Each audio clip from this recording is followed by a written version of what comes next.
Okay.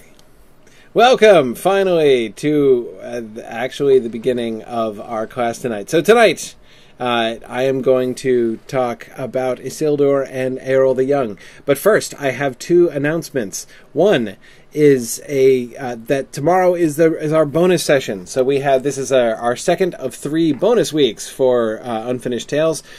We have our special Europe-friendly session tomorrow afternoon, 4 p.m. Eastern Time, sometime prior to the crack of dawn over in Europe.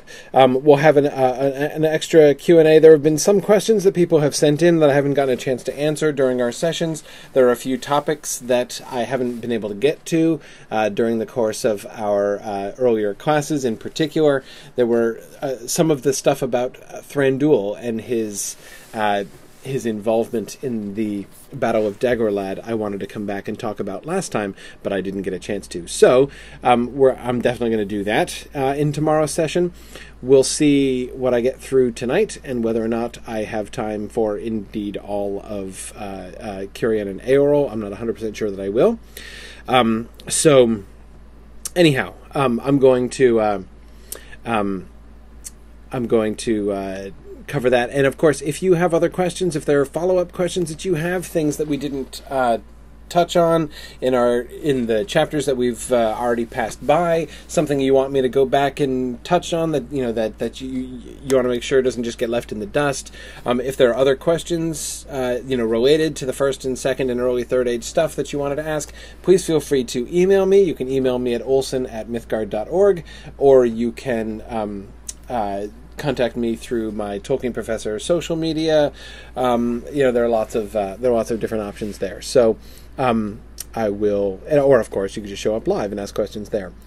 So don't forget, tomorrow is our bonus session. The second announcement is that we only have 1 month left now in this class. So voting time is right around the corner. I just wanted to let you know that the Council of the Wise, who are nominating the next slate of potential books to read in our next Mythgard Academy class, are currently deliberating and should have a slate of finalists for all of our voters to be able to elect our next democratically selected book when we finish Unfinished Tales. That class is currently scheduled to begin during the first week of April. So we're gonna. I have no idea yet what it's going to be, so I can't tell you that.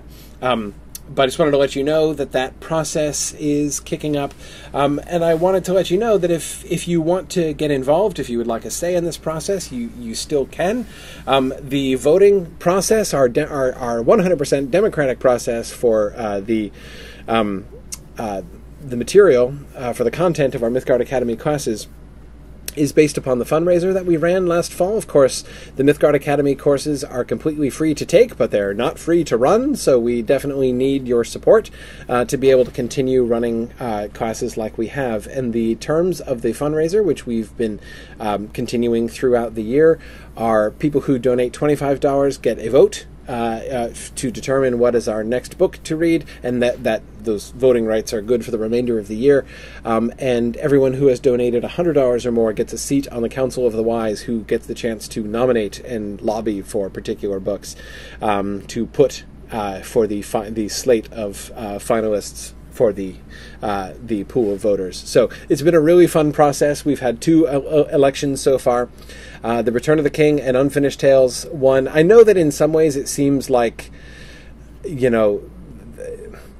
people might suspect or believe that I've just kind of appointed those books, that I did the 2 Towers and then we did the Return of the King and then I'm doing Unfinished Tales. It seems like I'm just kind of proceeding in a relatively orderly fashion through the Tolkien corpus here in these courses. It is not the case. These have been democratically elected and heatedly contested, I would add, books. Heatedly contested elections. Both Return of the King and Unfinished Tales very, very narrowly won. Both of them edging out the same book, Ender's Game by Orson Scott Card, which came in a bare second in both of our previous 2 elections. This time, we are going to be... it's almost certain to be a non-Tolkien book, so we'll see. We might do some other fantasy, we might do science fiction. I have no idea what lies in store, so yeah, it will be fun. And Chuck, yes, you can add your donation or subscription now. The way that you would go about doing that, if you would like to be involved in this exhilarating democratic process and make your voice heard for what books we talk about, do you have other favorite books that you would really like to give the Mythgard Academy treatment to and really sit down and talk through together like we've been doing with Unfinished Tales? You can still get involved. The way you do that, go to the easiest way, go to the Unfinished Tales webpage on mythgard.org. So the easiest thing is just Google Mythgard and Unfinished Tales. At the bottom of the page, beneath all of the schedule for the class, you'll see at the very bottom of the page a big button for our PayPal donations link. If you donate there, that will count towards voting rights, and Ed Powell, the leader of the Council of the Wise, who has a mind of metal and wheels, will be inviting you and including you in our voting process. Anyway, yes. Kate Neville is pointing out that there is no actual heat involved in the debate. It's a very cool, calm, and collected process, but spirited at times. Sarah asks if the wise get to assign themselves a color. There are quite a few of them, Sarah, so we'd have to have a highly diversified spectrum, I think, in order to give each one of them a different color. But they certainly, if they would like to take a color unto themselves, they are very welcome to. Yes, and Chuck, yes, you can. If you have previously donated, you absolutely can add to that, and the cumulative total will mark your voting status. So absolutely, that will certainly be able to happen. But okay, so those are the beginning of my announcements. Now, without any further delay, we shall move on to actually talking about Isildur. So I wanted to begin with a review of Isildur's life, just to make sure that what is said about him in Tolkien's earlier writings is clearer. Because what I want to keep in mind as we are approaching both of these two chapters, the Disaster of the Gladden Fields and the Cirion and Eorl chapter, my basic question is sort of, why? What's the purpose of these chapters? Now, I'm very prone to phrase my question in that way, but it's kind of a dangerous way to phrase the question, because, of course, I don't actually mean why in the sense of what was in Tolkien's head when he was writing these chapters. Not that that's not an interesting question, but I consider that a theoretically unanswerable question, and I don't want to be getting in the business of trying to guess what was in Tolkien's head. That's not really my point. Rather, what I mean by that is, what do these stories do? What are these stories interested in exactly? What is, based upon what we can see of them, the point of these stories? And I think that we can see a couple different things going on, and I want to sort of untangle those a little bit. Look at some of the functions, because I think each of them has more than one function. The functions that these stories fulfill within the Legendarium as Tolkien came to consider it. So let's start with Isildur here. Oh, again, first one last note before we begin. Don't forget the gap in time. Remember in the overview that I gave in the first class, these are much later works. So this is now, from Tolkien's point of view, even when he's writing these things, even The Lord of the Rings is now fairly distantly in his rearview mirror. So it's tempting. I remember when I read Unfinished Tales for the first time, I was basically, I loved these chapters, and I read these chapters as, now I'm like getting the true story behind. So I'd always been interested in the Battle of the Gladden Fields and the fall of Isildur. I was always very attracted to Isildur as a character. So I was delighted to read this chapter, and the effect that I remember it having on me when I first read it was was that this is like the real story. Now, finally, I'm learning what really happened at the Battle of Gladden. All those, those references to this. Here's the real story that lay behind those much shorter allusions to this event. But I think that we have to be careful. Remember the gap in time. Remember the chronology. What we're seeing here is not the full story that was in Tolkien's head when he wrote The Lord of the Rings, but which he didn't have time to write out in full at that point, so he only wrote sketchy versions, but now he's writing the full version of it. That's not what this is. This is a later version of the story. This is a version of the story which is in some ways inconsistent with the other stories that were written before.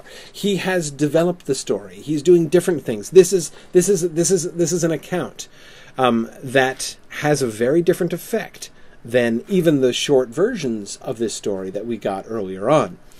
And so I think it's really important to keep that in mind and to be doing, therefore, comparison and contrasting, not just taking the references in The Lord of the Rings and the Silmarillion, kind of for granted, and then assuming that the other details we get are what lay behind that, but really looking at how the story is being developed. Now, of course, thinking of some of the terminology I've been using throughout this class, we can do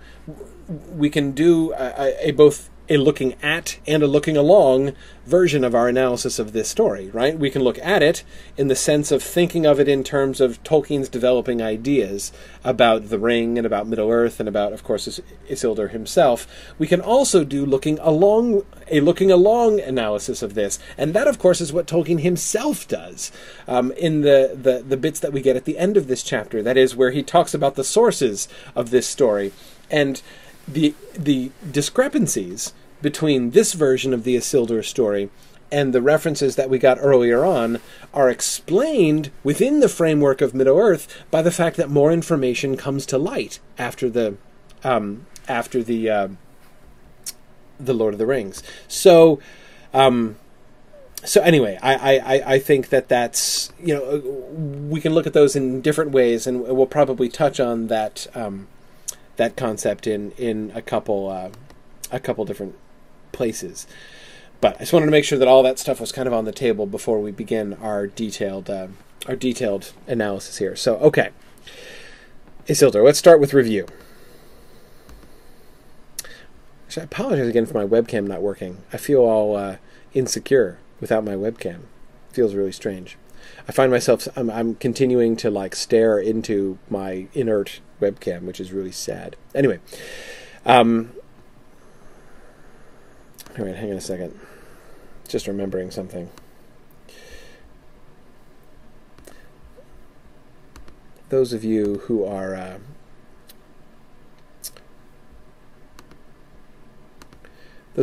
attending live will get no benefit from this.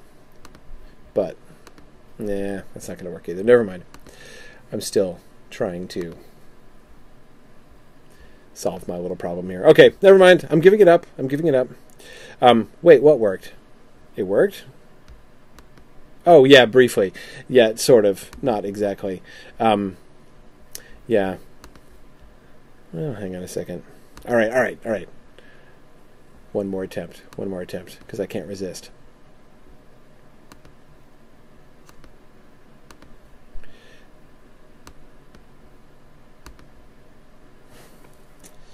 Mm-hmm.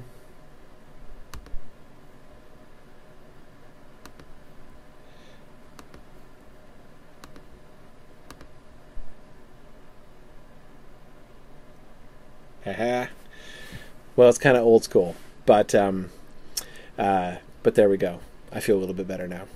It's not the same, but anyhow, okay, it's something. So, I just took off the ring. There we go. I'll put it back in its little wallet around my neck now. Okay. Now, uppity young Isildur. Let's move on with things. Then he spoke to Elendil and the sons of Elendil. This is Amandil. This is from the Akalabeth, of course. Recalling the tale of the trees of Valinor. And Isildur said no word, but went out by night and did a deed for which he was afterwards renowned. For he passed alone in disguise to Armenelos and to the courts of the king, which were now forbidden to the faithful. And he came to the place of the tree, which was forbidden to all by the orders of Sauron, and the tree was watched day and night by guards in his service. At that time Nimloth was dark and bore no bloom, for it was late in the autumn, and its winter was nigh. And Isildur passed through the guards, and took from the tree a fruit that hung upon it, and turned to go. But the guard was aroused, and he was assailed, and fought his way out, receiving many wounds. And he escaped, and because he was disguised, it was not discovered who had laid hands on the tree. But Isildur came at last hardly back to Romena, and delivered the fruit into the hands of Amandil, ere his strength failed him. Then the fruit was planted in secret, and it was blessed by Amandil, and a shoot arose from it and sprouted in the spring.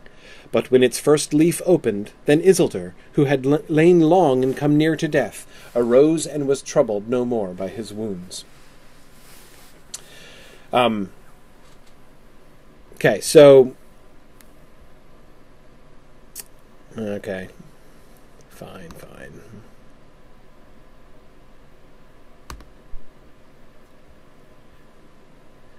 Okay. Several people are complaining about the audio. Is the audio better? Can you hear me better now? Okay, fine. I give it up. All right. Now, what do you notice here? What I want you to do, I've got 5 passages about that we get about Isildur from the Silmarillion and the Fellowship of the Ring. And what I want you to do is to just tell me what you notice. I want from this to draw a composite portrait of Isildur as he's represented. What we see going on with him, tell me what stuff jumps out at you. What are the things that you think are most important to sort of understanding his story and his character as Tolkien is describing it in The Lord of the Rings and in the Silmarillion, both in the Akalabaith and in the Of the Rings of Power and the Third Age essay. The first thing, of course, that I would point out here is his boldness, obviously. He dares to do a deed for which he was renowned.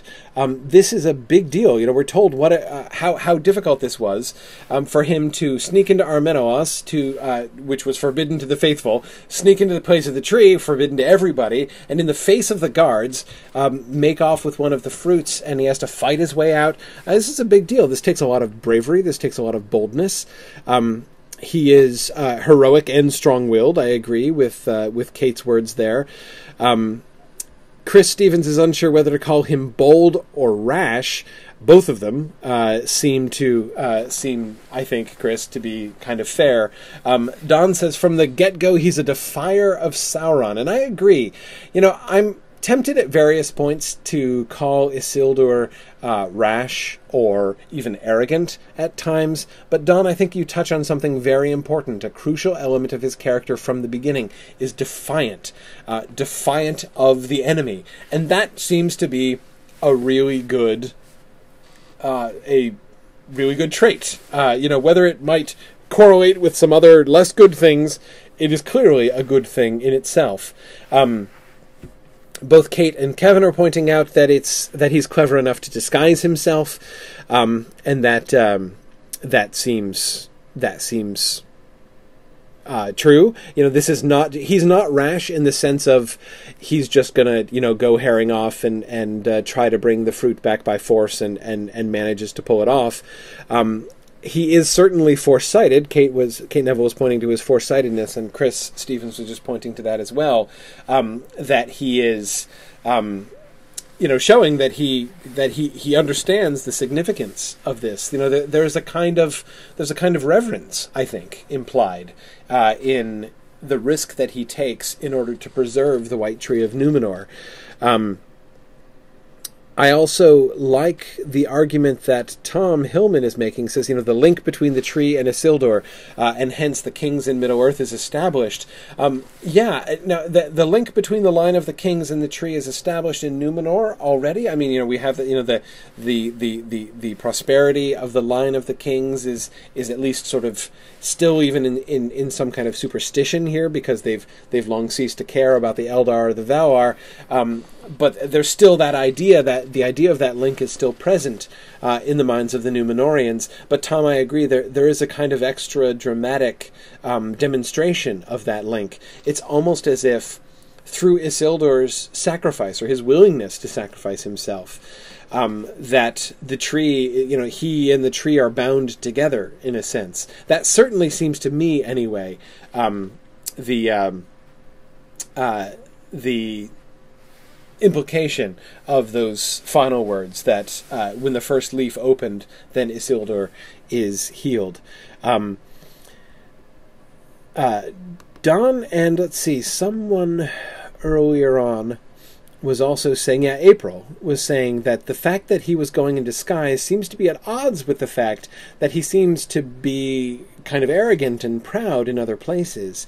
And I agree. One of the things that we show is, again, he's not...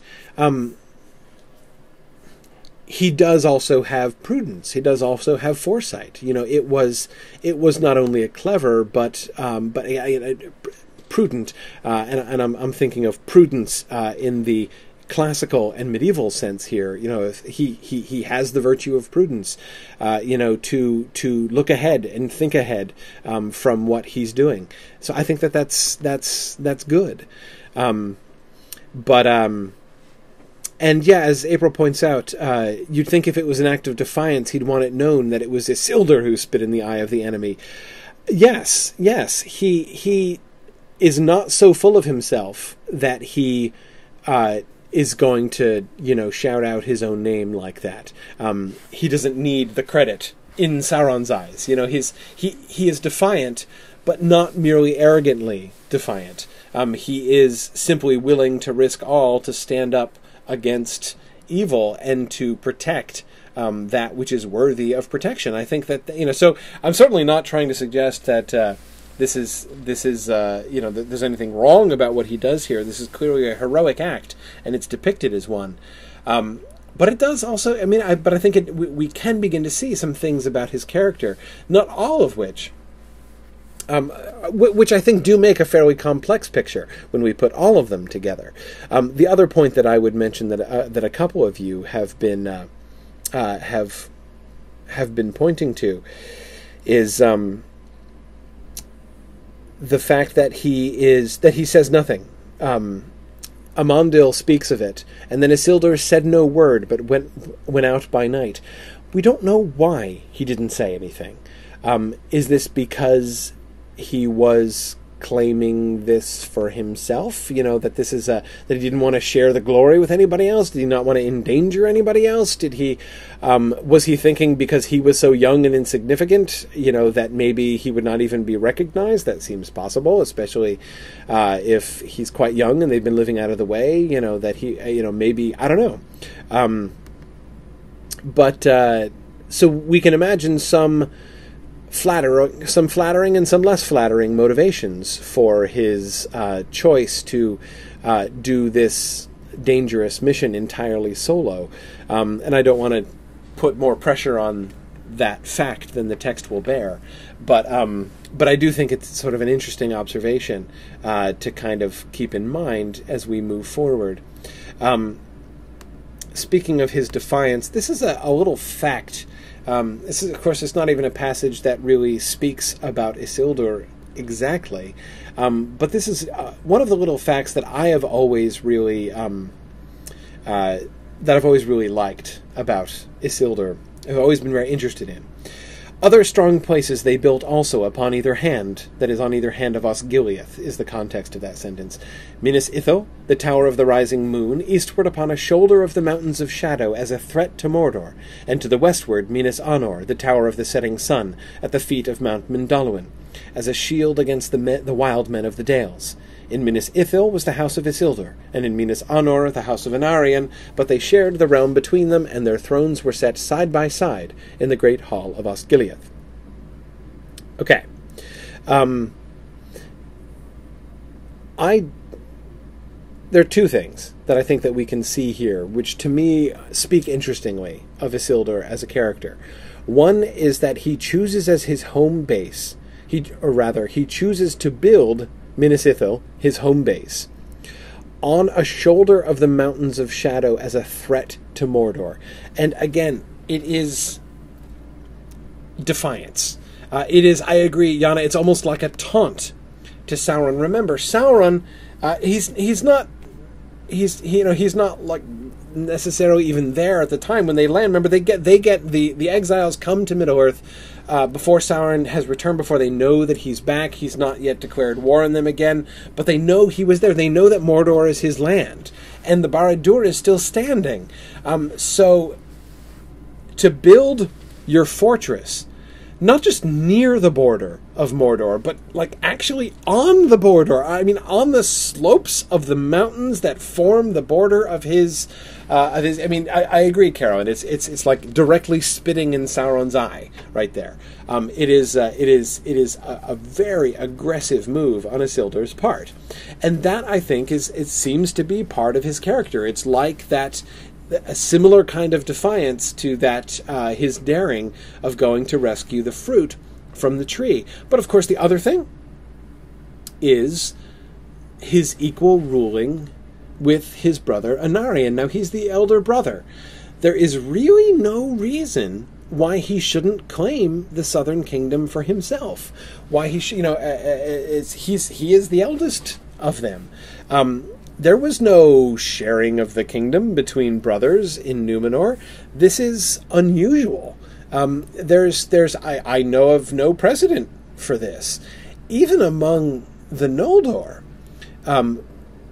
they still had a high king, even though the brothers did sort of operate as peers. They still had someone who was the high king. Now Elendil is the high king here, I realize, but again, I have a hard time not seeing the equal sharing with the thrones side by side in the Great Hall of Osgiliath between Isildur and Anarion as an act of humility on Isildur's part, and I think that's interesting.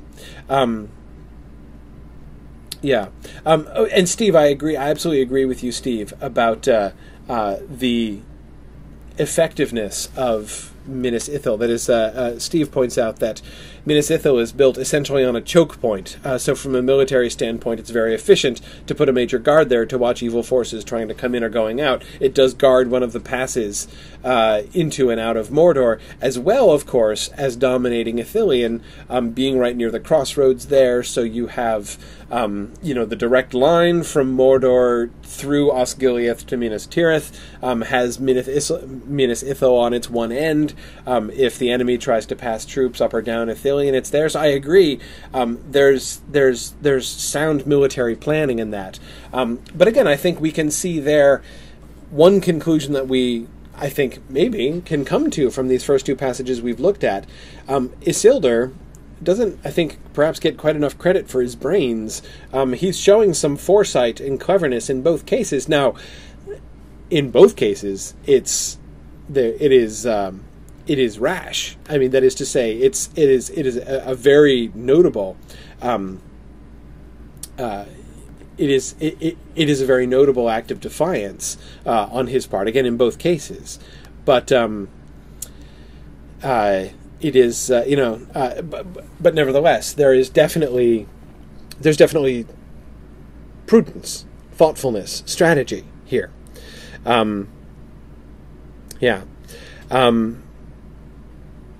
Sarah says, I must be missing something, but if Isildur could build Minas Ithil, why could he not invade Mordor?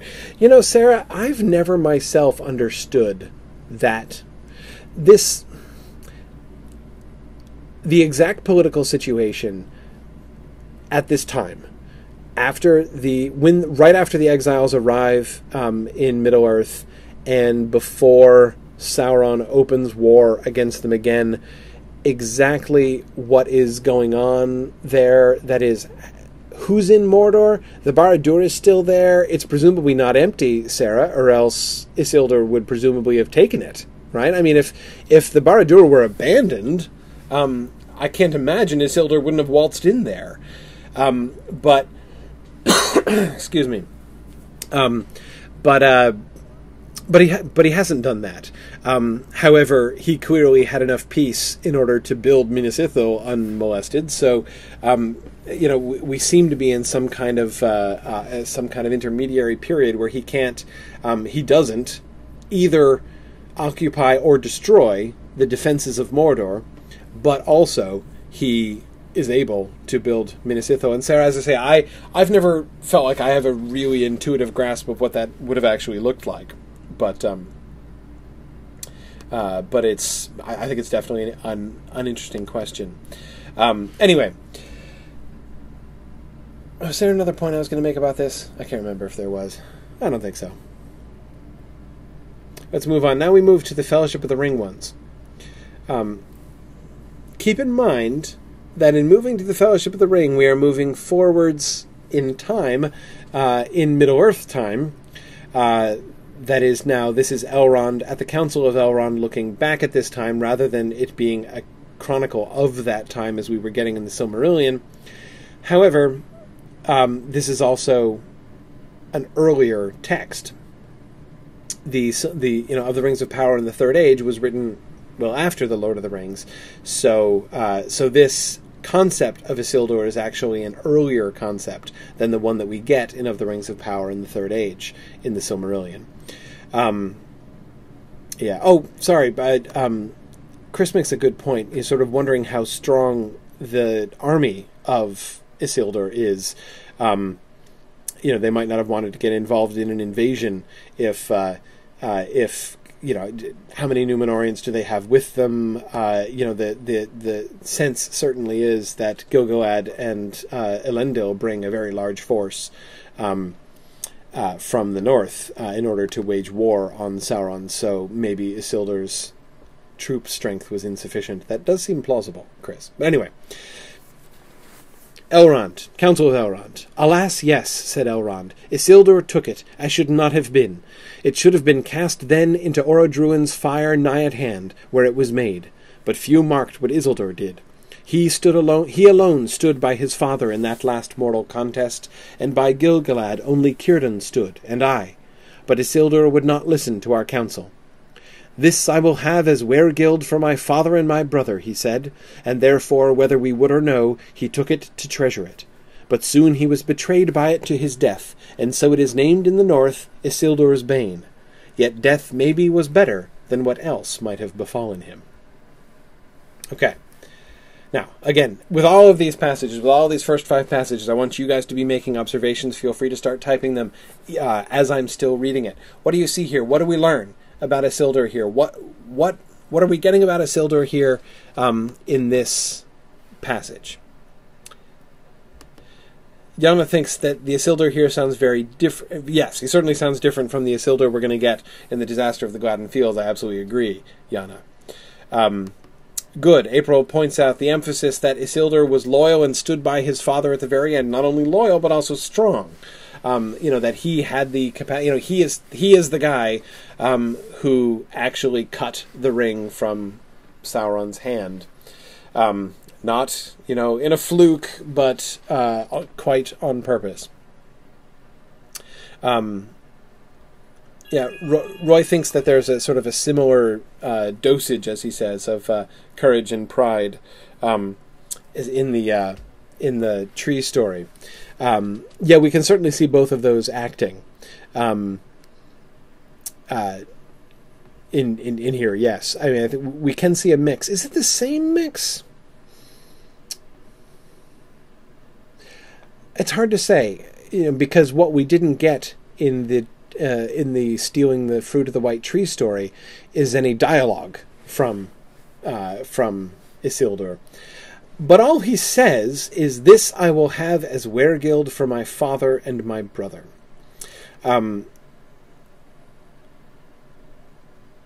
Now, the concept of weregild, of course, is very simple. That's the blood price. If you kill somebody's relative, you can prevent them coming and taking vengeance upon you and slaying you by paying a weregild.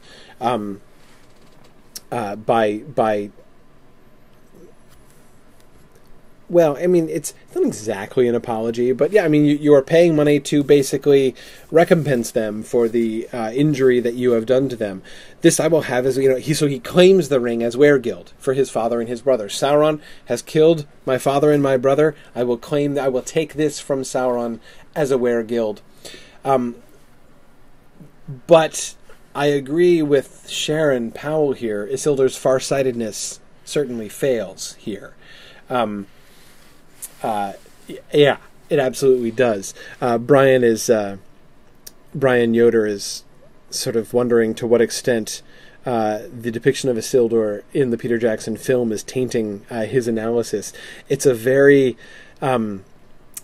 interesting question. I'm glad you brought it up, Brian, because it's something that is really difficult to fight against. Of course, the whole thematic emphasis, especially in the Fellowship of the Ring film, the focus into, or rather I should say the role that Isildur plays primarily in that story is as like the embodiment of not only pride but of weakness, the susceptibility of the heart of men, which of course is a theme for Aragorn especially throughout the first film, culminating in Frodo and Aragorn's exchange at the Seat of Amon Hen at the end of the film.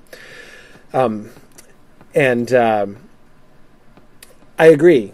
We have to be careful about that because they are, in the film they're developing that one particular theme, and I think we can definitely see some significant differences in the way that Isildur is being treated and the sort of the take-home that we're getting from what we see of Isildur in this passage. Note, yes, good, Carissa was just noticing exactly the same thing I was just going to draw attention to.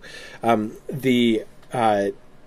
maybe was better than what else might have befallen him.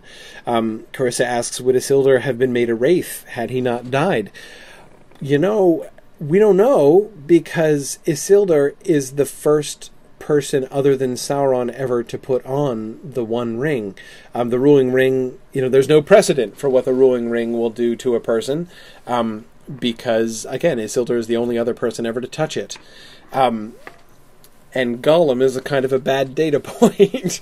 But basically, I think, Carissa, that has to be what's in Elrond's mind here, especially in the context of the fact that at the Council of Elrond, given recent events, they all kind of have ring wraiths on the mind.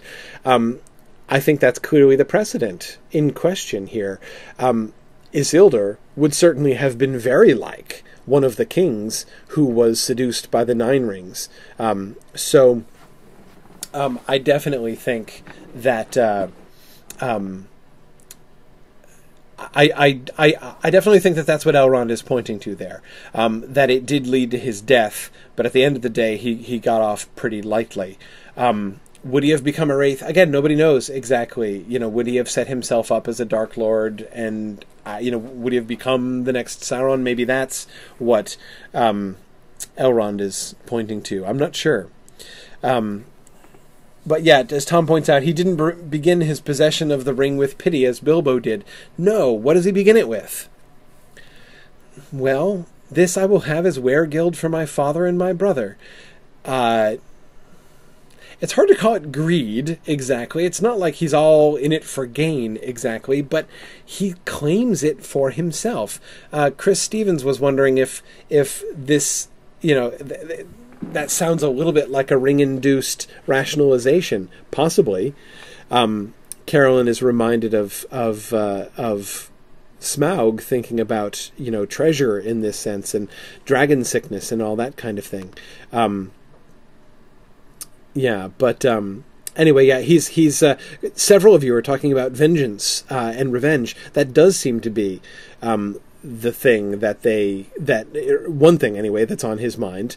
But even if he has a long history with Sauron, right, and a long history of defying Sauron, so I don't think we have to imagine him throwing Sauron down and cutting the ring from his finger is merely sort of personal vengeance on his part. He's got lots of other reasons to overthrow Sauron, but as April points out and as Chris was suggesting, Weregild is a handy kind of justification, and it really does kind of sound like a justification, I think, at this point. Remember, in the Fellowship of the Ring, in the context of this story, we already have an example of the ring placing or inspiring in the mind of its wielder or taker a justification that will give them an excuse to have it. For Smeagol, it was the birthday present, right?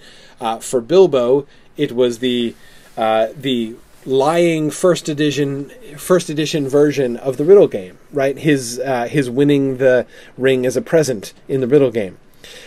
For Isildur, it seems to be Weregild, right? The knowledge that he should not really be claiming the enemy's ring, but coming up with a justification for it. Sarah is pointing out, as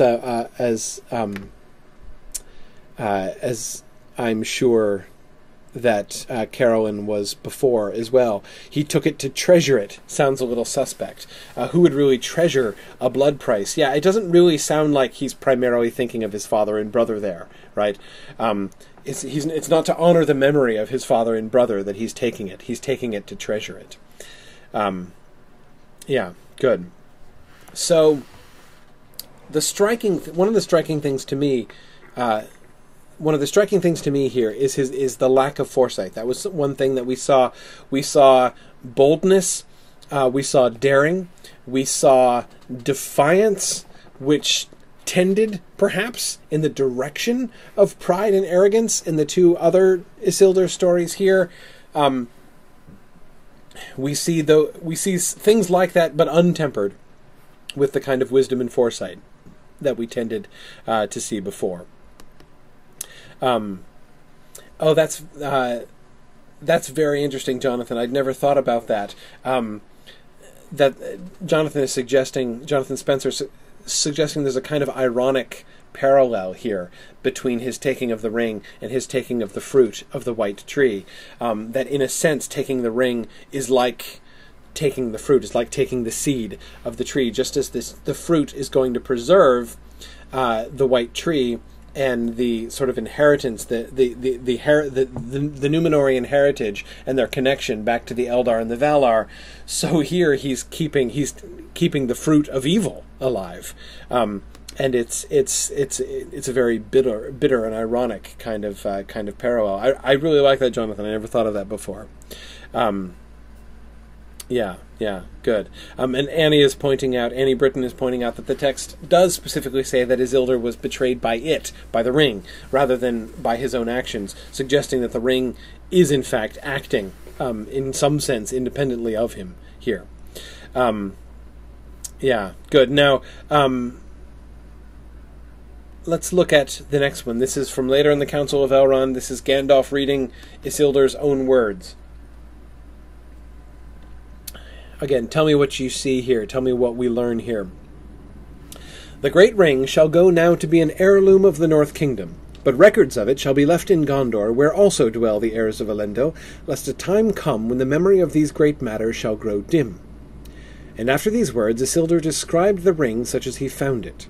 It was hot when I first took it, hot as a gleed, and my hand was scorched, so that I doubt if ever again I shall be free of the pain of it. Yet even as I write it is cooled, and it seemeth to shrink, though it loseth neither its beauty nor its shape. Already the writing upon it, which at first was as clear as red flame, fadeth, and is now only barely to be read. It is fashioned in an elven script of Eregion, for they have no letters in Mordor for such subtle work, but the language is unknown to me. I deem it to be a tongue of the Black Land, since it is foul and uncouth. What evil it saith I do not know, but I trace here a copy of it, lest it fade beyond recall. The ring misseth, maybe, the heat of Sauron's hand, which was black and yet burned like fire, and so Gil-galad was destroyed. And maybe, were the gold made hot again, the writing would be refreshed. But for my part, I will risk no hurt to this thing. Of all the works of Sauron, the only fair. It is precious to me, though I buy it with great pain. Okay, so what do we learn here? What do we learn about Isildur? And in particular, what do we learn about the ring and Isildur's relationship with the ring, and sort of what he is thinking about the ring.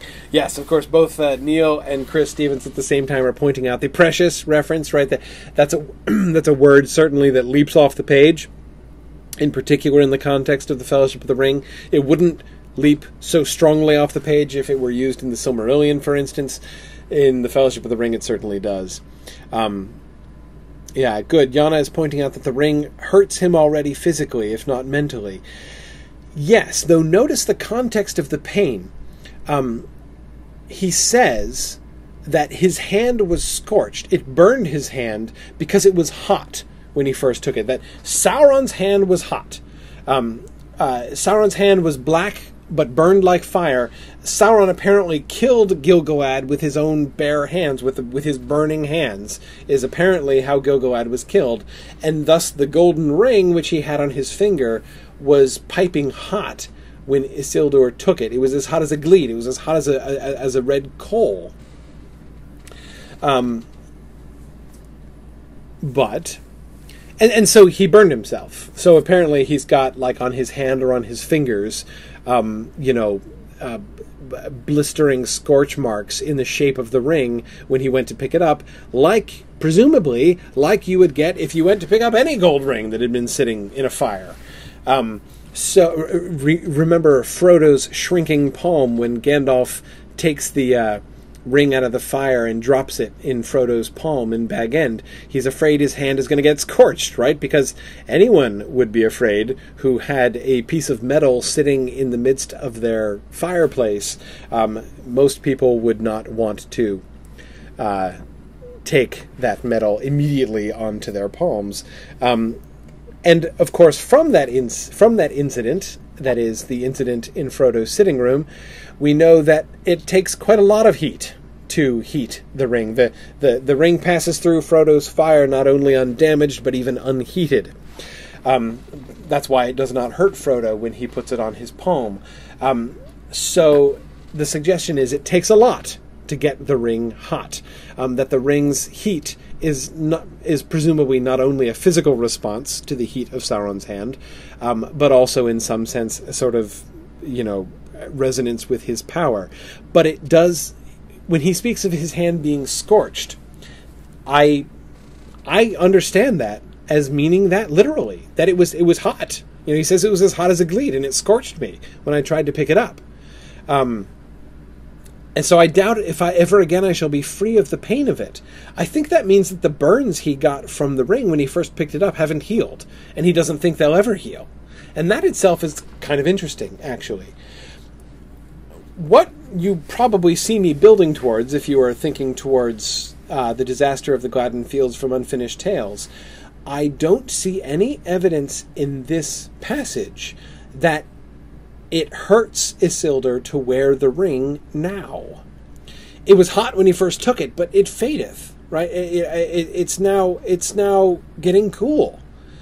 And I don't see any reason to believe that when Isildur picks up the ring and puts it on now, it still hurts him. Or that it hurts him when he wears it.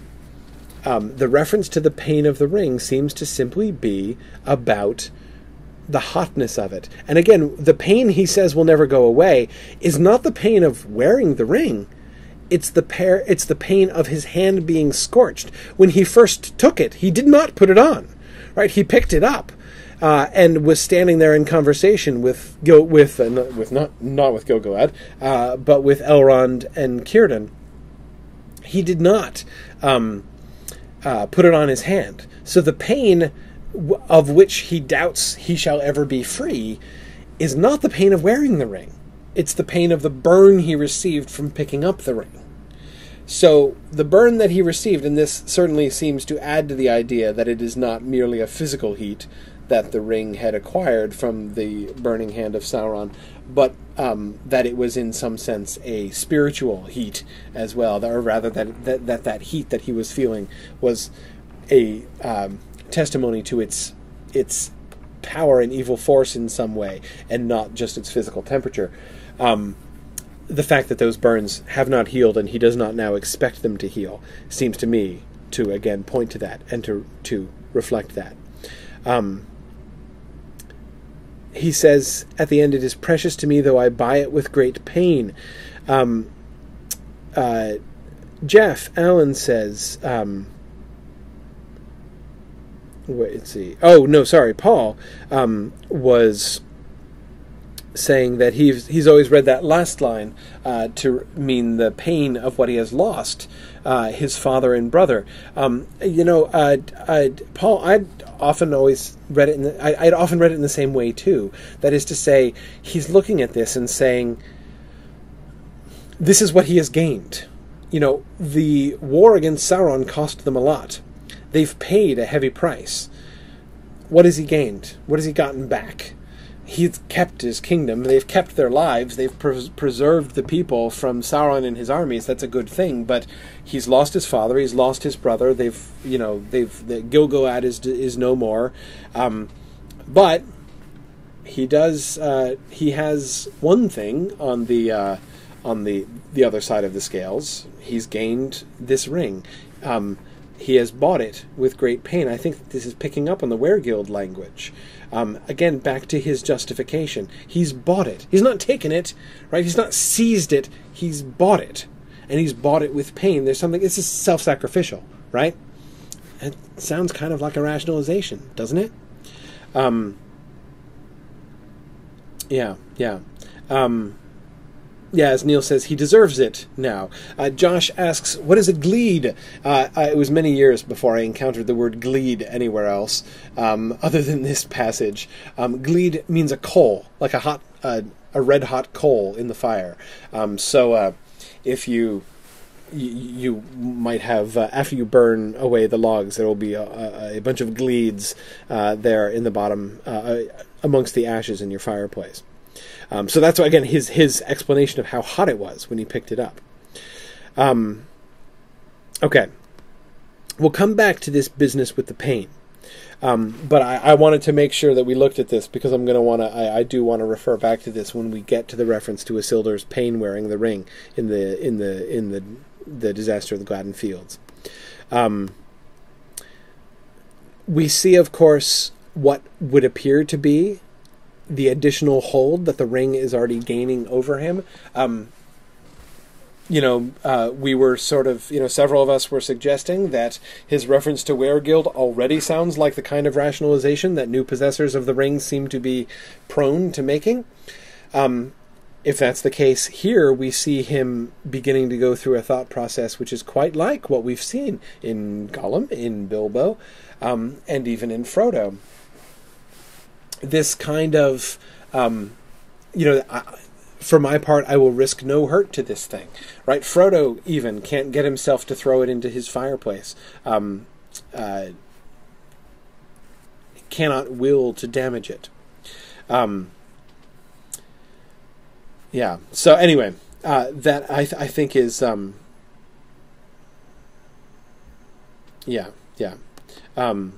Roy is drawing attention to the phrase, but for my part.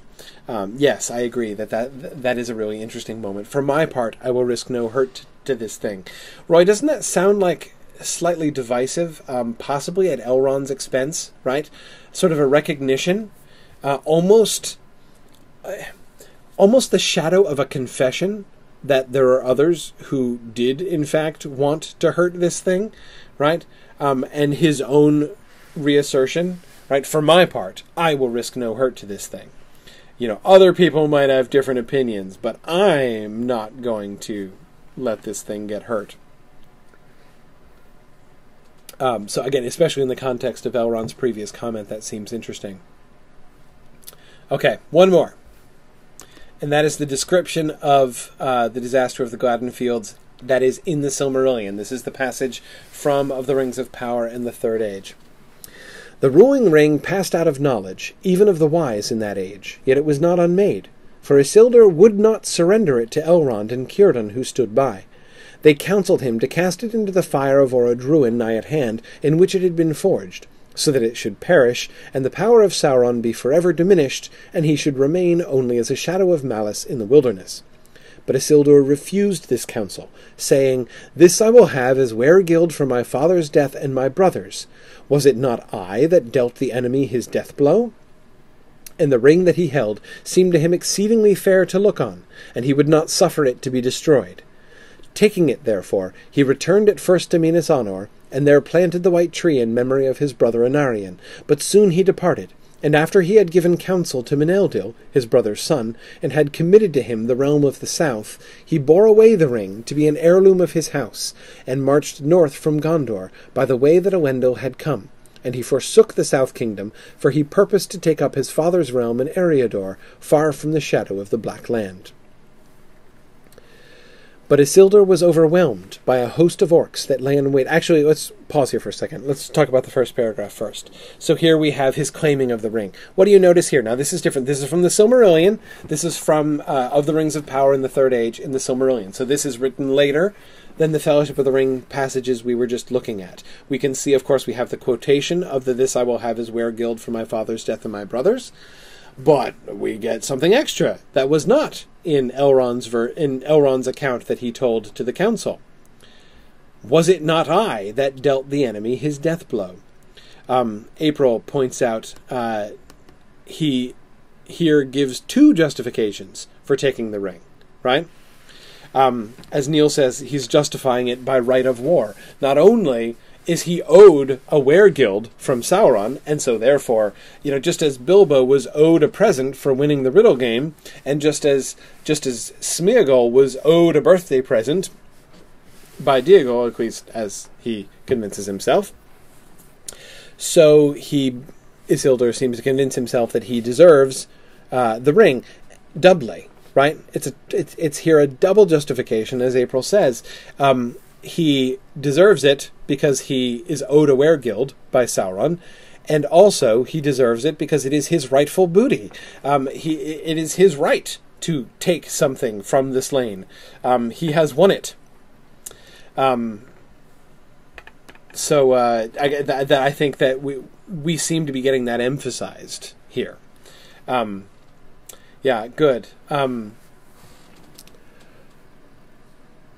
Good. Sarah is pointing out, neither here nor in the Fellowship of the Ring passages do we get any evidence of attraction to power, as in Boromir's ring-induced monologue at the end of the Fellowship of the Ring, where the ring seems to be acting upon his desire to rule, and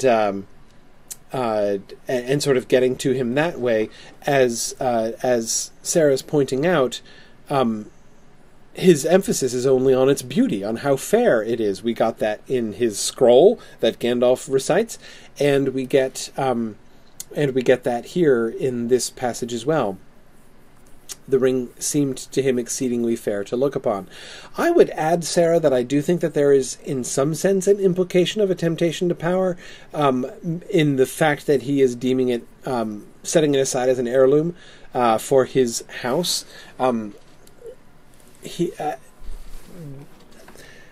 There seems something to me, how do I say, a little grandiose there, right? That it's going to be an heirloom of his house. This is going to be one of those things we're going to hand down in our family, and it's going to be a real mark of distinction.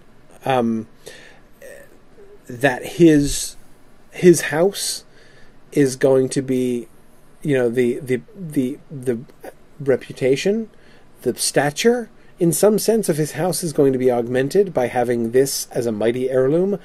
I'm not sure, Sarah. In some ways, this kind of sounds to me like at least a cousin of a temptation to power. I mean, of course, he doesn't need. He is already what Boromir fancies himself that he could become, right? So, to some extent, Isildur is insulated from the temptation to power by the fact that it already has lots of power. But anyway, I do think that that's why I'm thinking, that's why it seems to me that his talking about the heirloom is something which sort of, for his purposes, I think is kind of associated with power.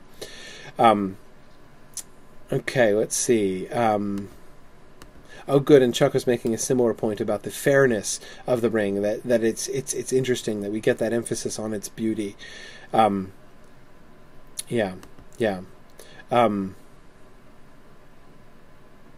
Good. Kate makes a wonderful point. Here, Círdan and Elrond are saying that Sauron is not killed, while Isildur is talking of a death blow. Excellent. He seems to be willingly fooling himself. He is not only refusing their counsel, their advice of what he should do with the ring, but he's not even paying attention to what they're trying to tell him about Sauron. There seems to be some willful self-deception there. And again, think how far we are from the foresighted and prudent Isildur that we got closer to the beginning of his career. Let's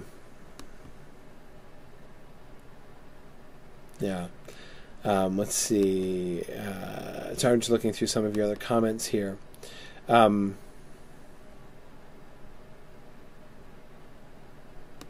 Several of you are pointing out how he is forsaking the South Kingdom, and that he seems to that he wants to be as far from the shadow of the Black Land as possible here, which is sort of an interesting move on his part, and certainly a significant departure from young Isildur that we saw before.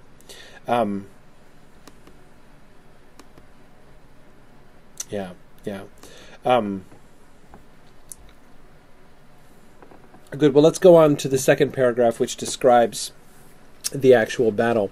But Isildur was overwhelmed by a host of orcs that lay in wait in the misty mountains, and they descended upon him at unawares in his camp between the greenwood and the great river, nigh to Loig Ning Gloron, the gladden fields, for he was heedless and set no guard, deeming that all his foes were overthrown.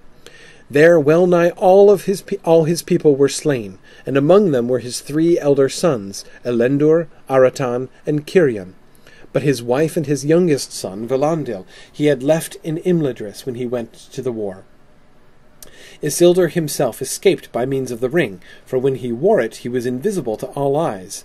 But the orcs hunted him by scent and slot until he came to the river and plunged in.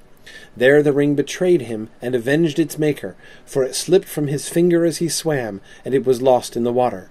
Then the orcs saw him as he laboured in the stream, and they shot him with many arrows, and that was his end. Okay.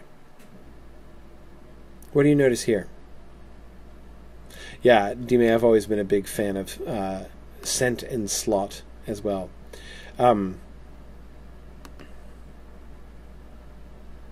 Wonderful observation, Carolyn says he may be moving away from the Black Land, but he's now carrying the power of the Black Land with him. Yes.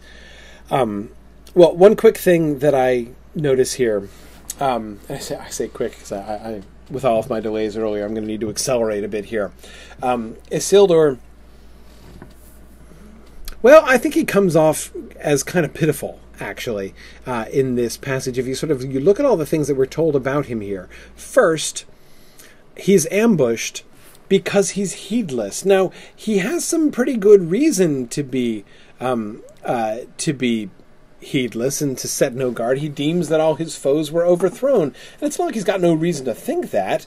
But again, we think back to the prudent and foresighted Isildur that we got before. To be caught flat-footed in your camp because you didn't even bother to set a guard, that's really failing military leadership 101 there, I mean, that's pretty bad. So he looks sloppy and arrogant and overconfident, and then he flees. Isildur himself escaped by means of the ring. Escaped. So they're all destroyed. His 3 sons, his well nigh all his people were slain, and among them were his 3 sons, but Isildur himself escaped by means of the ring. Now, it doesn't say when he escaped. We don't know that he might have run away at the beginning, he might have only escaped after everybody else was dead. We're not really told, but the word that's used, escape, there, is I think a really conspicuous word under the circumstances. It doesn't sound particularly noble. now I of course I'm thinking of Tolkien's comments in On Fairy Stories about there being nothing wrong with escaping. But, if you're the leader of a band that is being annihilated, escaping there is not extremely honorable. Anyway, there's at least the chance that his escape might have been cowardly. That idea is kind of emphasized for me, or rather seems to me to be made more likely by the way in which his end is described. He escapes, but he's being hunted. So he's being hunted by scent and slot. So now the great Isildur, the king, the last high king of Gondor and Arnor, the last surviving leader of the Númenóreans from across the sea, is now being hunted like a wild beast by orcs through the woods, possibly leaving some of his men to die, possibly running after they're all dead. Who knows? But Nancy's asking, doesn't he need to escape to protect the ring? Yeah, but don't invent excuses for him. We're not given that here, right? We're not told. If we were told in this paragraph, but Isildur knew that he must prevent the orcs from getting the ring at all cost and for very good reason, that would be one thing. But we don't get that here. All we see is him running. Okay, again, what I'm trying to do is several of you keep referring forward to the Unfinished Tales story. Forget it right now. We're not there yet. What I'm trying to do is to get where we started from, because once we see that clearly, then we'll be able to see more significantly the force of the changes that Tolkien makes, what he emphasizes, how what the story of Isildur is that we get in the Unfinished Tales version. Because the more closely you look at the earlier stories, at the Lord of the Rings and the Silmarillion versions, the more striking is the new story of Isildur that we get in Unfinished Tales. Sorry, I guess some of you are reporting some audio issues. I hope that doesn't continue to be too extreme. At the very least, I feel quite confident that the recording will not have those issues. So if you lose me for any longer bits, I hope you can kind of make it up there. Anyway, sorry about that. Okay, now, what we see here in the Silmarillion account and of the Rings of Power in the Third Age is he is careless, so he's failed as a captain, as a military captain, by not even posting guards, and so because of his poor leadership, his overconfidence and poor leadership, understandable though it might be, his people are ambushed. His men all die, but he does not, because he has the magic ring that makes him invisible. So he escapes, he runs away, invisible, but is hunted like a wild beast by the orcs. Then look at the description of his death. It slipped from his finger as he swam, and it was lost in the water. Then the orcs saw him as he labored in the stream, and they shot him with many arrows, and that was his end. His end is pretty ignominious. He is not just shot as he's running away or something. He is described as laboring in the stream. So here's Isildur having lost the ring, and he's thrashing around, and so they just see this guy thrashing around helplessly in the river and shoot him to death. It's a very undramatic and, I think, ignominious death for Isildur, High King of Gondor and Arnor. This is a guy, again, you compare his death to his father's death and his brother's death, and, this is not how he would have wanted to go out. But this is what we get of him. This is the picture that we're given. Now, look at the flight as it's depicted. Now we're in Unfinished Tales. Now we move forward. The orcs were now drawing near. Isildur turned to his esquire. Octar, he said, I give this now into your keeping. And he delivered to him the great sheath and the shards of Narsil, Elendil's sword. Save it from capture by all means that you can find, and at all costs, even at the cost of being held a coward who deserted me. Take your companion with you and flee. Go, I command you. Then Oktar knelt and kissed his hand, and the two young men fled down into the dark valleys right before the orcs close in. And then the parallel passage, and I think they're quite closely, and it would seem to me deliberately parallel. Elendur, my king, said Elendur, Cirion is dead, and Aratan is dying. Your last counselor must advise, nay, command you, as you commanded Oktar. Go, take your burden, and at all costs bring it to the keepers, even at the cost of abandoning your men and me. King's son, said Isildur, I know that I must do so, but I feared the pain, nor could I go without your leave. Forgive me and my pride that has brought you to this doom. Elendur kissed him. Go now, he said. This is miles and miles away from that description in the Silmarillion that we get of this moment. First of all, notice in his conversation with Oktar, his esquire here, save it from capture by all means that you find. Notice first the parallel between this and what Isildur himself did in his youth, maybe when he was about Oktar's age, in Numenor, by going to save the White Tree so that that heritage from of old could be preserved and could be passed down and kept alive even as Numenor dies. So here, even as he is dying, he wants to preserve that fruit. He wants to preserve that seed. He wants to preserve that remnant. That remnant of the earlier time. I apologize for sound problems. I have no idea why. There is no... I am very frustrated with my GoToWebinar connection tonight, everyone. I'm sorry. There's nothing different that I'm doing that would make my audio kick out.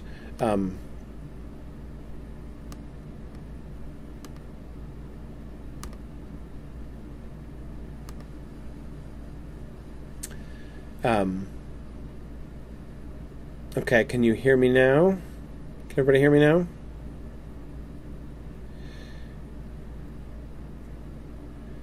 Yeah, okay. We'll see if that does any better. I just made one small adjustment. We'll see if that bears any fruit. But speaking of fruit, what I was saying was, in that first passage, we get a deliberate, we get a parallel anyway. What seems to me an echo of Isildur's noble and valiant action in Numenor to preserve the White Tree. That's the context. That seems to be that's now the context that we're given for his preservation of the ring. And notice when he's speaking to Oktar, save it from capture by all means that you can find, and at all costs, even at the cost of being held a coward who deserted me. You know, it's possible when you run away from this battle, people might accuse you of cowardice. It might look bad if you were to survive and run away while everyone else dies, but you know what? Even if your reputation suffers, you have the responsibility to take that shame upon yourself. I ask you to pay that price for the sake of preserving, the sword of Elendil for Villandil, my new heir. That is, again, you see, of course, the implications of how this, even before he himself flees with the ring, we're being prompted for that, right? Just in case, from reading the earlier accounts of Isildur, we might have been thinking that he acted as a coward in the end, that his courage and defiance failed him, and that perhaps he had been corrupted by the ring, so that now even his courage was escaping him, his courage and his honor to die defending his men instead of to save his own life. Remember also there, the other thing with the Silmarillion account. Remember remember Frodo's temptation in the Barrow, when he is tempted to put on the ring and escape with his own life. lamenting that his friends are all killed, but everyone would agree that there had been nothing that he could do, though he is free and alive himself. Remember that?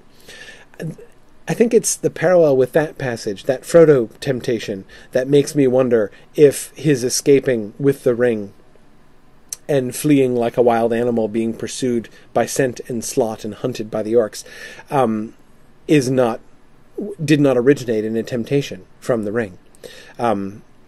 So anyway, but again, not here, not so here.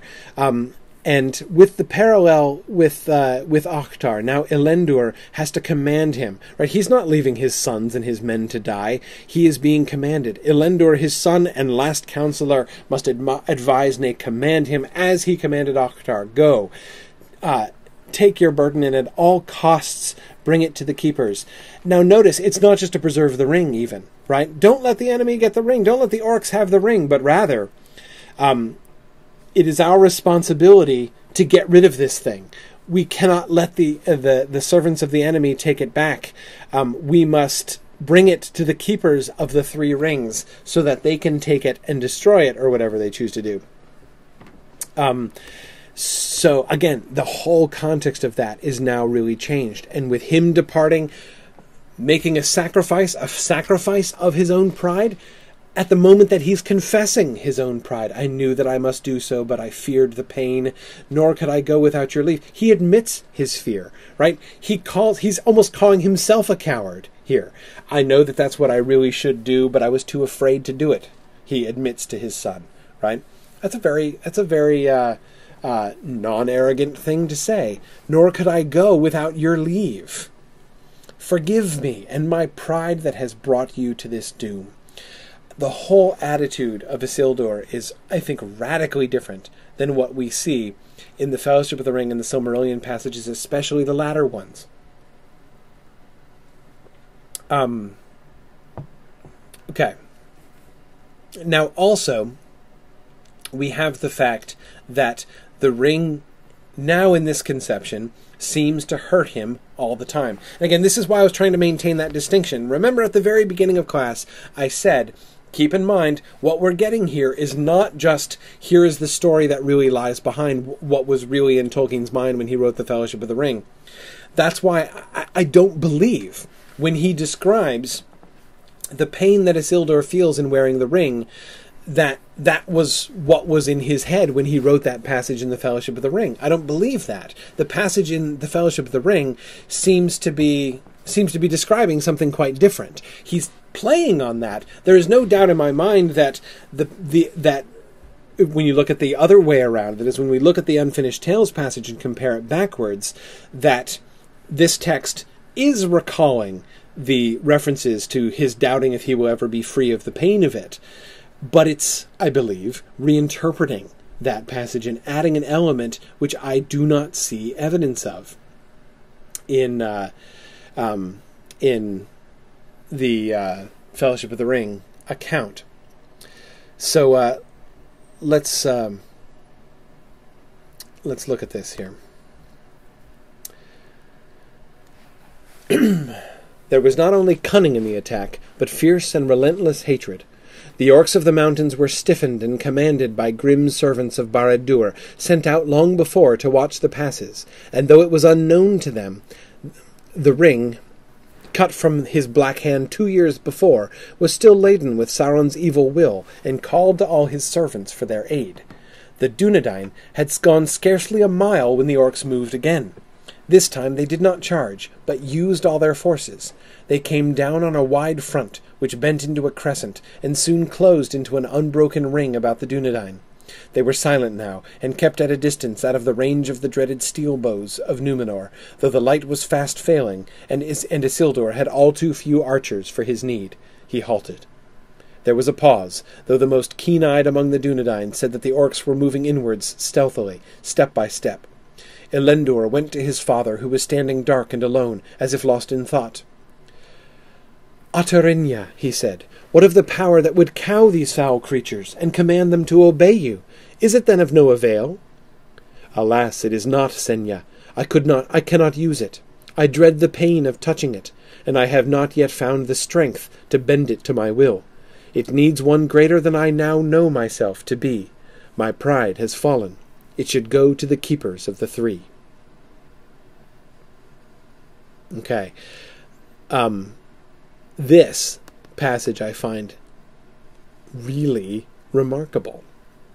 There are a bunch of things that we see here, a bunch of things that we learn here. What do we learn here specifically about Isildur's relationship with the ring and about his understanding of the ring? Remember what we got before, right? He claimed it as Weregild. He claimed that he had earned it by dealing Sauron his death blow. He admired it for its beauty. He took it to treasure it. And he said that of all of the works of Sauron, it is the only fair. And he was going to keep it as an heirloom. What do we see now? He understands exactly what it is and what it's for. That was not obvious, or at least he wasn't admitting it to himself, right? He did not say in his scroll, yeah, it's true that this thing is like a weapon to dominate the wills of others and is really thoroughly evil, but it's pretty, right? That wasn't what he said. He's like, of all the works of Sauron, this is the only fair. Here, he reveals that he knows full well exactly what that ring is for, and that he had taken it in order to use it for that purpose. I have not yet found the strength to bend it to my will. It needs one greater than I now know myself to be, implying previously he did not know himself to be insufficiently great. He thought himself great enough to bend the ring to his will. It has turned out that he is wrong. He has not yet found the strength to bend it to his will. He has apparently attempted to find the strength to bend it to his will. But now, having tried and failed, he now knows that the ring requires one who is greater than he to bend it to his will. He has failed. So, he's failed to bend it to his will. This, first of all, is like a double confession. This is, several of you are saying that, Steve is pointing out this is we see a lot of humility here. We're seeing like triple humility here, right? First of all, he's admitting, I kept it because I wanted to try to bend it to my will. And to be honest, I've been attempting to bend it to my will. I've been trying to use the ring to dominate the wills of others. But not only am I confessing that I've been trying to do that, I'm also confessing that I failed. That I am not, it turns out, strong enough to do that. My pride has fallen. That sentence means like 3 or 4 different things. That's true in several senses, right? The pride that kept the ring in the first place, attempting to deceive others and possibly himself about why he was keeping it. The pride that led him to try to use the ring, to try to dominate the will of others. The pride which led him to believe that he was, in some sense, a kind of like successor to Sauron. All of these things he is confessing and repenting of. It should go to the keepers of the three. He's going to hand it over.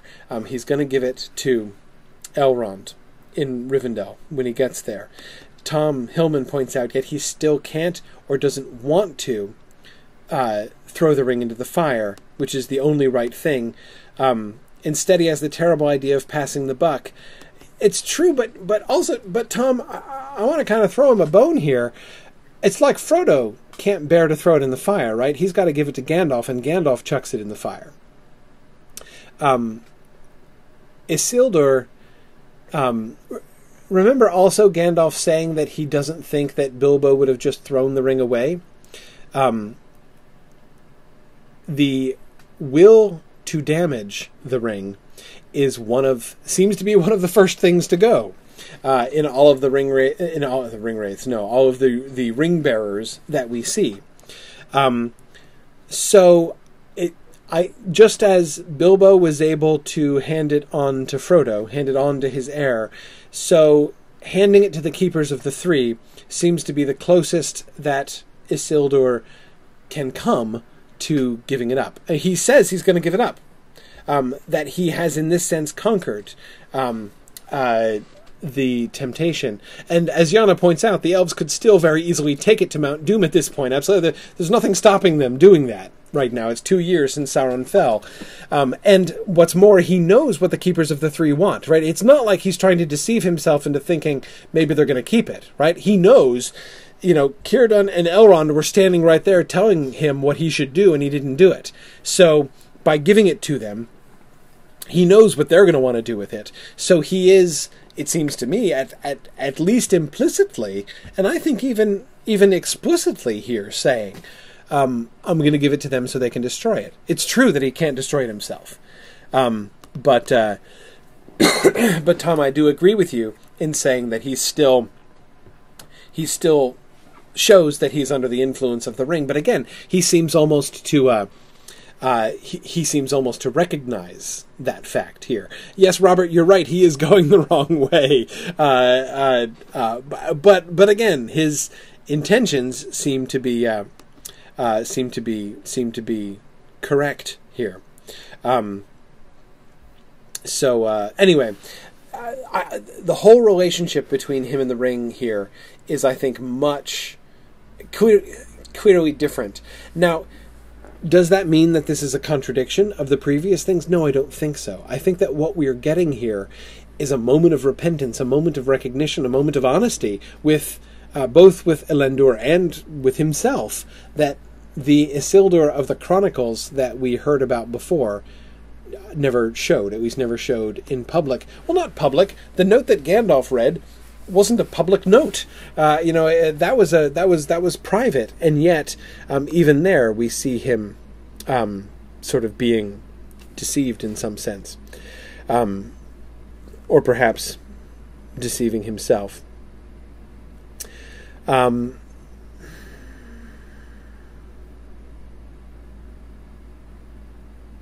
One last point, and then I will let you go, especially since you seem to be continuing to have audio problems. As I say, the recording won't have audio problems, but I apologize for all of the technical difficulties here tonight. One last point, and then we'll move, and then I will do Eorl the Young tomorrow during the bonus session.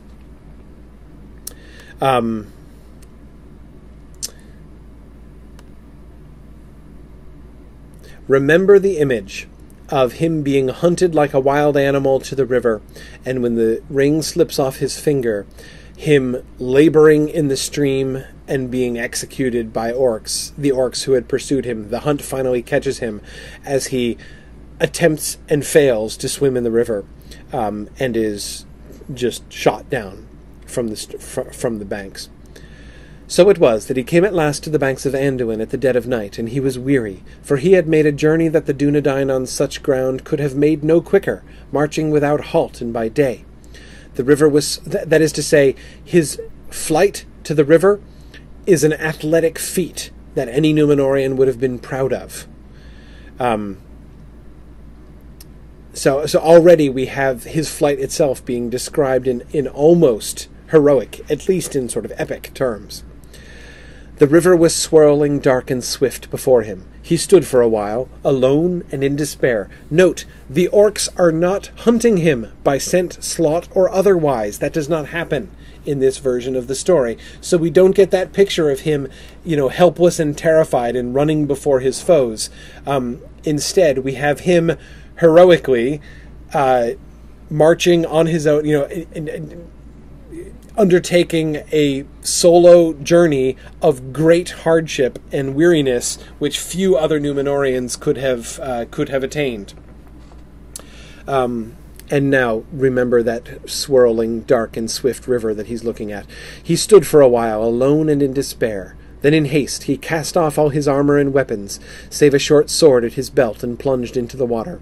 He was a man of strength and endurance that few even of the Dunedain of that age could equal, but he had little hope to gain the other shore. Again, the swimming of the river at night under these circumstances and in this place is a feat which almost not even of the Dunedain could hope to achieve.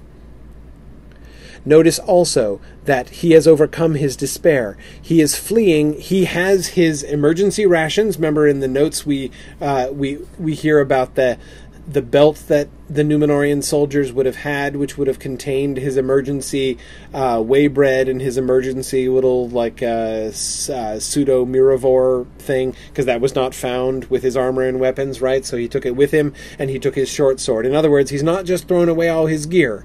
He is not abandoning or giving up on his quest. He is still persevering under the most difficult possible of circumstances. Before he had gone far, he was forced to turn almost north against the current, and strive as he might, he was ever swept down towards the tangles of the Gladden fields. They were nearer than he had thought, and even as he felt the stream slacken, and had almost won across, he found himself struggling among great rushes and clinging weeds. There suddenly he knew that the ring had gone. So he's almost succeeded in heroically crossing that river. Remember, he was just laboring in the stream. The orcs shot him from the bank. I don't know how many yards he got out into the river, but it wasn't very many in the Silmarillion version. Here, he's made it almost all the way across, against all odds. He's just about made it. Amazing! There suddenly he knew that the ring had gone. By chance, or chance well used, it had left his hand, and gone where he could never hope to find it again. At first so overwhelming was his sense of loss that he struggled no more, and would have sunk and drowned. But swift as it had come, the mood passed. The pain left him. A great burden had been taken away. His feet found the riverbed, and heaving himself up out of the mud, he floundered through the reeds to a marshy islet close to the western shore. There he rose up out of the water, only a mortal man, a small creature lost and abandoned on the wilds of Middle-earth. But to the night-eyed orcs that lurked there on watch, he loomed up, a monstrous shadow of fear, with a piercing eye like a star. They loosed their poisoned arrows at it and fled. Needlessly, for Isildur, unarmed, was pierced through heart and throat, and without a cry he fell back into the water. No trace of his body was ever found by elves or men. So passed the first victim of the malice of the masterless ring, Isildur, second king of all the Dúnedain, lord of Arnor and Gondor, and in that age of the world, the last. How about that? Isildur, in this version, dies in exactly the same way. Shot by orcs who are shooting from the bank as he is laboring in the stream, after he's lost the ring. Again, like, every detail of the story is the same, except for the fact that the orcs weren't hunting him. That's the only difference. But here, instead of ending, what we get in the Silmarillion, again, in my reading of that, is what we are seeing as a tragic fall. We are seeing, even before his death, Isildur has been corrupted by the ring to the point where he has now, how far have the great fallen? Right, the mighty Isildur, the mighty Isildur has fled. Is now captain foolhardy, betrayer of his friends. I'm gonna do like a Glaurung list of epithets here for poor Isildur. He's now fallen to a place barely even above the level of human, and is shot in the back by orcs as he's swimming in the river. And yet, though almost all of the details are the same, here he is making such an end as shall be worth a song, right? This is, I think, dramatically reformed. And what he's doing, and it starts from the beginning. It's not just that the details now make him out to be very impressive instead of kind of sad and having fallen tragically low, as in the Silmarillion story. From its roots, it's different. Now his whole motivation for leaving is changed. It is now self-sacrificial. Self-sacrificial in the same way that Oktar was self-sacrificial, right? He's not sacrificing his life, he's sacrificing more. It would have been easier for him to die with his sons and to die with his men as any good captain in general would want to do under those circumstances. Especially Isildur, like we've seen him before, casting his defiance against the enemy to the bitter end. That is what Isildur wanted to do, but instead he has sacrificed not his life, but his honor. And, or at least potentially, because people might tell stories like they do tell in the Silmarillion about him, and it would all be true, and he's going to look bad, but he's going to give up his reputation for the sake of the chance to save the ring. That is pretty remarkable. It's a pretty remarkable shift that we get here. His character is being recuperated in a way which is, again, I think quite unlike anything that we've seen before. Roy asks, this is a Gondorian account, whereas the Silmarillion is Elvish, right? Probably yes. Could that account for it? Yes, possibly. It's not how it's accounted for, though, within this story. I would want to lean too hard on that, mostly because Tolkien gives us the explanation for why this version of the story is different. This is now the untold version of Isildur's end. Remember, there were almost no witnesses, right? Much was speculated about the death of Isildur before. But now, in the beginning of the Fourth Age, new evidence has emerged, right? Thanks to the researches of King Elessar, we've now learned more. They've located. They know that Saruman located where Isildur's body ended up, right? So they know which bank of the river he was on. They know that of course they always knew that he lost the ring there because Diego found it there. They have all of this other evidence. Notice also the eyewitness to his final conversation with Elendur and his departure is a new addition. Before we were told that Oktar, the only three survivors all left with Oktar. Now there's one of those survivors has been left behind. One of the people who actually survived the battle and could go on and say the circumstances under which Isildur departed. We didn't have that testimony before. It's another change. It's another inconsistency from the earlier stories. But again, you can see how this version of the story is pushing pretty strongly at Isildur in some particular directions. Well, as I said, I'm going to let you guys go. I know this has been a challenging session in some ways. I apologize again for the difficulties that I've been having. I think my audio has gone out again, and probably none of you who are in the live session are actually hearing me at this particular moment. But again, I trust that those of you who are getting the recording will. Tonight's been a bit of a fiasco for technical affairs, but I hope that our interface will be up and working like normal, in its normal, reliable way tomorrow afternoon. So thank you, everybody, for bearing with me, and I will see you guys tomorrow. Good night.